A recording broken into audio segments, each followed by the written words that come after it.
అది ఉద్యానవనం కాదు, పక్షుల సంరక్షణ కేంద్రం అంతకన్నా కాదు, జంతు ప్రదర్శనశాల అసలే కాదు. కానీ ఒకటి కాదు, రెండు కాదు, ఏకంగా 25 రకాల అందమైన కపోతాలకు ఆవాసం. ఓ పక్షి ప్రేమికుడి సంరక్షణలో ఉన్న వీటి కథాకమామిషేంటో చూద్దాం.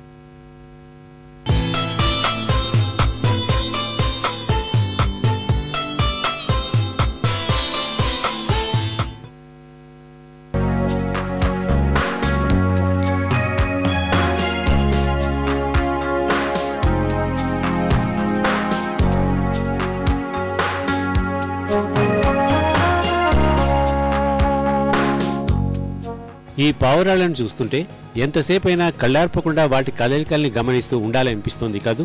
అందమైన వాటి రూపం, అంతకు మించి వాటి మధ్య కనిపించే అన్యోన్యత మనసుకు మరింత ఉల్లాసం కలిగిస్తుంది.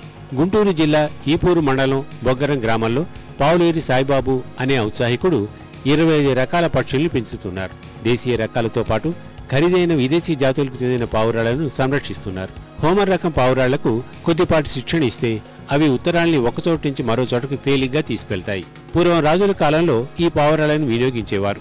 సాయిబాబా వద్ద ఉన్న ఈ రకం పావురాళ్ల కాళ్లకు ఓ కాగితం కట్టి వాటికి శిక్షణ ద్వారా ఓ లక్ష్యం సూచిస్తే అక్కడికి చేరుకొని మళ్లీ వెనక్కి వస్తాయి.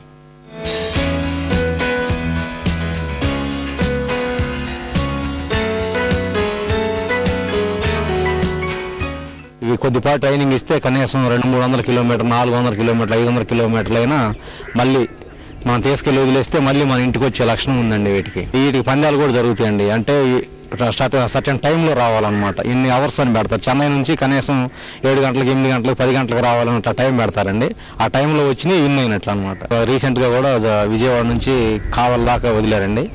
180 కిలోమీటర్లు 4 అవర్స్లో వచ్చేసినాయండి. సాయిబాబా వద్ద ఉన్న టైమింగ్ బర్డ్స్ రకం పావురాళ్లు ఆకాశంలో ఎక్కువసేపు ఎగురుతాయి. పక్షులకు ఆహారం ఇచ్చి వాటిని పెంచడం ఒక్కటే కాదు, వాటి సంతానాభివృద్ధికి కావలసిన చర్యలు తీసుకోవడం, వైద్యం అందించడం వంటి కార్యక్రమాలకు కూడా సాయిబాబు సొంతంగా పర్యవేక్షిస్తున్నారు.